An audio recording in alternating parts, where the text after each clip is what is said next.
ialah sebuah keterampilan yang bisa dipelajari dan dilatih semua orang. Hari ini kita akan membahas terkait pengalaman dan kiat menjadi seorang penulis. Siapakah narasumber kita hari ini? Saksikan Bahas Perkara, pengalaman dan kiat menjadi seorang penulis. Halo teman-teman, kembali lagi di Bahas Perkara. Hari ini sudah ada Kak Muhammad Egy Ardian. Saya sekarang sudah bersama dengan salah satu penulis ulung nih. Apa kabar Kak? Alhamdulillah baik. Oke, jadi hari ini kita mau bahas tentang pengalaman kakak dan juga kiat-kiat nih untuk menjadi seorang penulis itu kayak gimana gitu ya kak. Oke. Mungkin bisa perkenalan terlebih dahulu sama teman-teman. Ya, halo teman-teman semua. Nama saya Muhammad Egy Ardian. Saya alumni dari SMK BPN angkatan atau lulusan 2015. Saya dipercaya menjadi narasumber di sini ya untuk apa istilahnya berbagi pengalaman dengan teman-teman semua tentang kepenulisan gitu. Semoga bisa sedikit banyaknya menjadi salah satu referensi bagi teman-teman semua. Oke nih kak, jadi wajib banget buat bintang tamu yang datang ke Bahas Perkara itu harus baca dulu slogan kita gitu kak. Jadi nanti kalau saya bilang Bahas Perkara, kakak dan juga teman-teman yang ada di rumah bisa bilang bahas apapun yang penting, asik dan menginspirasi. Siap ya kak? Tangannya gimana tangannya? Bebas aja. Bebas. Tangannya ya. Bahas Perkara. Bahas apapun yang penting, asik, dan menginspirasi. Oke, thank you. Sekarang sibuk-sibuk apa nih, Kak? Ya, biasa bagi seorang fresh graduation gitu ya, yang mau meniti karir, biasalah berkarir di industri farmasi atau di dunia farmasi lainnya gitu. Oke.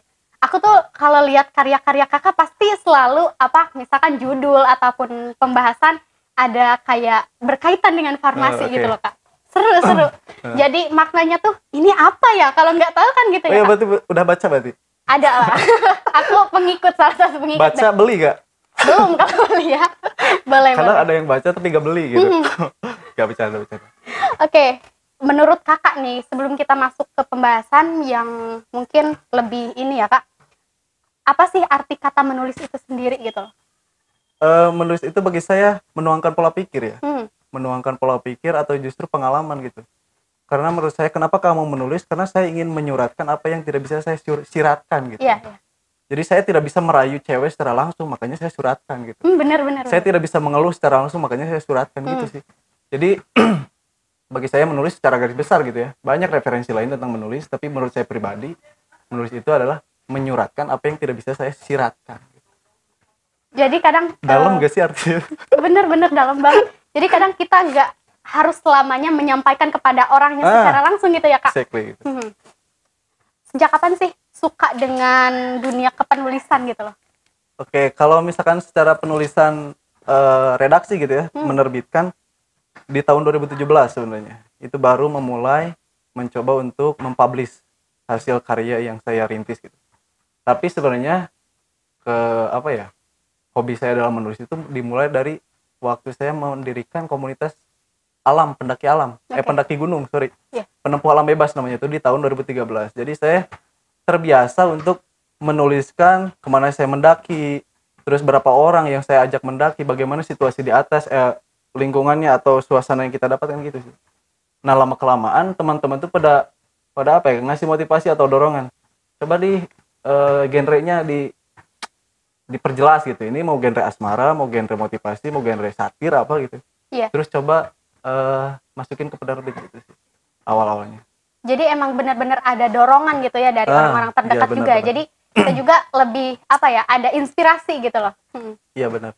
Jadi lingkungan kita di mana kita terbentuk itu sangat berpengaruh sekali dalam menentukan karakter, jati diri, bahkan karir gitu.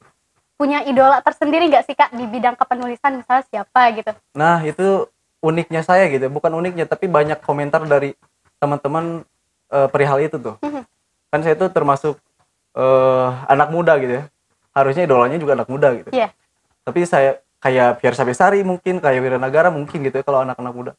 Tapi kalau saya lebih mengidolakan sosok-sosok yang masa lampau gitu, yang cara marketing atau cara penulisannya itu benar-benar konvensional, klasik gitu.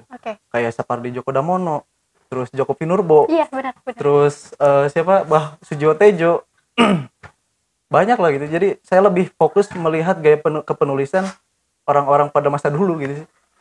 Tapi bukan berarti kita juga ikut ke zaman itu ya. Iya, bukan. Tapi saya lebih mendapat apa ya, dalam karya-karya beliau itu lebih mendapat naturalisasinya gitu. Benar. Netral gitu, apa alami.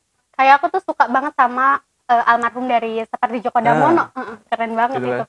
Dia itu bisa apa ya, dari ini yang fenomenal dari beliau gitu ya. Dari apa ya, judul puisinya itu Aku Ingin Mencintaimu Dengan Sederhana gitu. Benar. Itu kan melegenda banget, padahal baitnya itu cuma dikit. Dijadiin musikalisasi puisi juga, keren bisa sih. Kan udah beberapa karya nih Kak yang udah Kakak buat nih. Rintangan yang sering muncul saat Kakak bikin karya tulis itu apa sih? Ya. Kalau rintangan ada dua ya, ada internal, eksternal. Saya bahas dulu eksternal deh. Kalau secara eksternal rintangannya itu adalah asumsi atau pendapat orang lain. Iya. Nah itu sih rintangannya.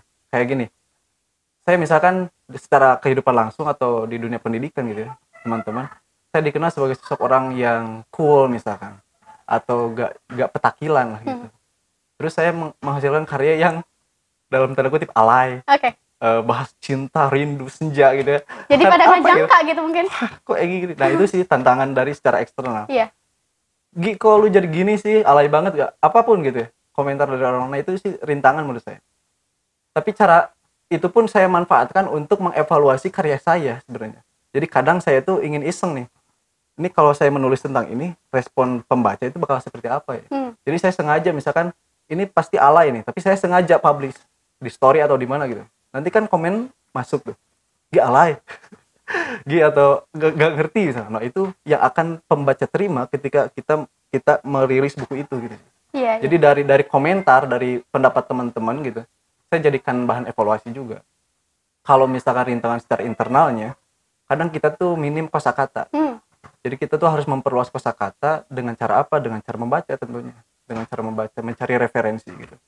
Kayak kamu aja nih, kalau misalkan apa ya, ini talk show mungkin ya disebutnya atau wawancara.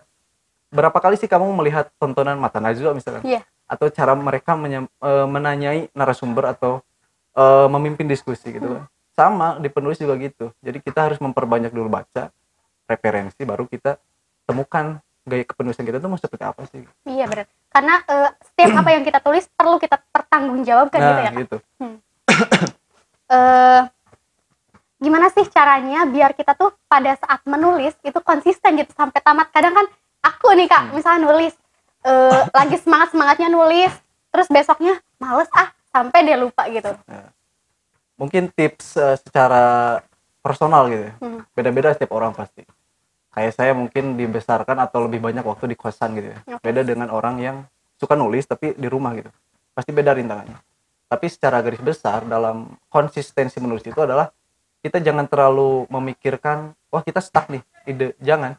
Jadi kita tuh harus punya apa ya? Harus punya wadah ketika ide liar itu masuk dimanapun gitu. Kayak misalkan kita, sorry to say, kita lagi di WC misalnya. Iya benar. Ide liar masuk tuh. Oh ini enak nih kalau misalkan nulis tentang ini. Nah itu tuh kita harus punya wadahnya untuk menampung itu. Karena bukan tidak mungkin ketika kita keluar dari WC, ide itu lenyap hilang. Iya. Atau ketika kita di mana, di kelas misalkan lagi melamun atau lagi nunggu guru, kita terinspirasi apa gitu. Nah itu sih. Jadi menurut saya kendala gak beres-beres nulis itu karena kita tidak punya wadah untuk ide liar yang kita temukan dimanapun gitu. Iya. Aku juga kalau misalnya di WC ataupun apa gitu kan, bener-bener apa ya, ide-ide tuh muncul di situ gitu loh. Iya benar. Jadi apa ya, ngaruhnya apa sih di WC gitu loh? Apa karena kita melamun sendiri gitu kan? Mungkin karena di WC itu perpaduan harmonisasinya enak. Iya, bener, ada tetesan air kan, ada aliran air itu merangsang juga kan, jadi stimulus. Iya benar-benar. Oke, kita lanjut ke pertanyaan yang selanjutnya Kak. Hal yang harus kita lakukan saat kita tuh nggak puas dengan hasil karya kita gitu, apa loh? Biasanya karya kita itu kadang dikoreksi sama diri kita gitu ya. Triknya adalah ketika kita menulis nih, terus kita baca harita gitu ya, kalau bahasa Sundanya harita dibaca gitu. Pada waktu itu kita baca, kita menganggap bahwa oh ini udah bagus nih gitu. Nah ada di kepenulisan itu istilahnya diendapkan. Teks kita itu diendapkan dulu. Tapi bukan berarti diendapkan dalam artian fix ya. Diendapkan dulu misalkan 3 hari atau seminggu, baru kita baca lagi. Nah di sana biasanya mood dan feel-nya itu berubah gitu. yang dulu kita waktu nulisnya itu apa, anggap ini bagus nih, udah relate dengan kondisi, pas kita baca kok jadi gak ngerti ya, kok jadi abstrak, jadi gitu. ambigu gitu. Nah di sana pentingnya pengendapan gitu. Jadi berdasarkan pertanyaan tadi ya, trik dalam dalam kita tuh menganggap ini cocok atau enggak, yaitu endapkan dulu tulisannya. Jangan kejar target buat ngeberesin berapa halaman, jangan gitu. Jadi benar-benar harus dibaca berulang-ulang ya Nah Kak? gitu. Tapi dibaca berulang-ulang bukan dalam konteks waktu yang rutin juga ya. Iya. Harus ada proses pengendapan gitu. Menurut saya diendapkan dulu, dihilangkan dulu lah. Jangan dulu kita baca, kita nulis yang lain yang entar, yang udah di awal nih, kita baca seminggu kemudian gitu. Revisinya nanti Ya gitu. gitu. Jangan revisi dini lah. Oke. Mungkin Kak ada pesan untuk teman-teman yang suka nulis juga biar tambah semangat gitu Kak? Ya pesannya, kalau misalkan teman-teman di semua gitu ya, yang punya hobi kepenulisan, menurut saya tulis aja gitu, apapun ide liar yang teman-teman punya. Masalah kritik, stigma masyarakat atau asumsi masyarakat pembaca gitu ya, itu kesampingan dulu untuk saat ini gitu. Dan dengan sendirinya ketika kita memulai satu langkah, maka celah, kekurangan, peluang itu terlihat gitu. Iya. Daripada kita berasumsi dari awal atau berspekulasi dari awal, kalau saya nulis nanti dikatain alay, kalau saya nulis dapat uang gak ya? Jangan netting Nah duluan gitu. Jadi kalau misalkan kita terlalu was-was atau banyak spekulasi, gak akan jalan gitu langkah pertamanya gitu. Kayak gini aja nih, kita selalu apa ya, selalu berharap, oh masa depan saya harus cerah nih. Masa depan saya yang saya bayangkan 5 tahun kemudian atau 10 tahun kemudian saya duduk di kursi, nunjuk-nunjuk orang, ini kerjaan ini gitu kan. Kebanyakan orang. Tapi dia lakukan lamunan itu saat dia sedang baringan rebahan gitu. Menurut saya untuk mencapai masa depan 10 tahun kemudian adalah rubahlah kebiasaan kamu 1 menit ke depan gitu. Gini nih, kalau saya nulis nih. Kalau saya lagi apa ya, lagi menghayal. Saya suatu saat nih ingin datang ke mall, diundang sama penerbit buku, bedah buku gitu. Di depan banyak orang yang memegang buku saya gitu. Itu cita-cita saya gitu. Tapi saya lakukan itu saat saya sedang baringan. Iya. Ya, sedang rebahan. Maka saya ubah itu tuh. Saya kerucutkan. 1 jam dari sini saya harus pegang pulpen. 1 jam dari sana saya harus bikin 2 bait gitu. Jadi jangan dulu kita ekspektasi ke sana gitu tanpa ada langkah-langkah kecil yang kita lakukan. Perlu gitu. ada karya nyata gitu ya Kak? Gitu. Perlu ada langkah nyata lah. Gitu sih. Oke. Mungkin buat teman-teman wajib banget ini nonton, apalagi buat yang suka nulis ya Kak? Ya, salah satu referensi mungkin bisa teman-teman dapatkan dari sini gitu. Karena dari beberapa pertanyaan ini bakal ada trik juga nih buat kalian. Gimana kalau kalian lagi malas nulis, gimana saat kalian merasa gagal dengan tulisan kalian, makanya jangan lupa untuk ditonton. Baik, jadi untuk episode kali ini mungkin dicukupkan sampai sekarang dulu. Makasih buat Kak Egy yang sudah menyempatkan diri untuk datang ke acara Bahas Perkara. Semoga apa yang disampaikan juga bisa bermanfaat untuk kita semua. Apalagi untuk teman-teman nih yang suka nulis, jangan lupa untuk ditonton. Dan juga jangan lupa untuk like, komen, dan subscribe ke acara Bahas Perkara ini. Hanya di channelnya Adifa Official.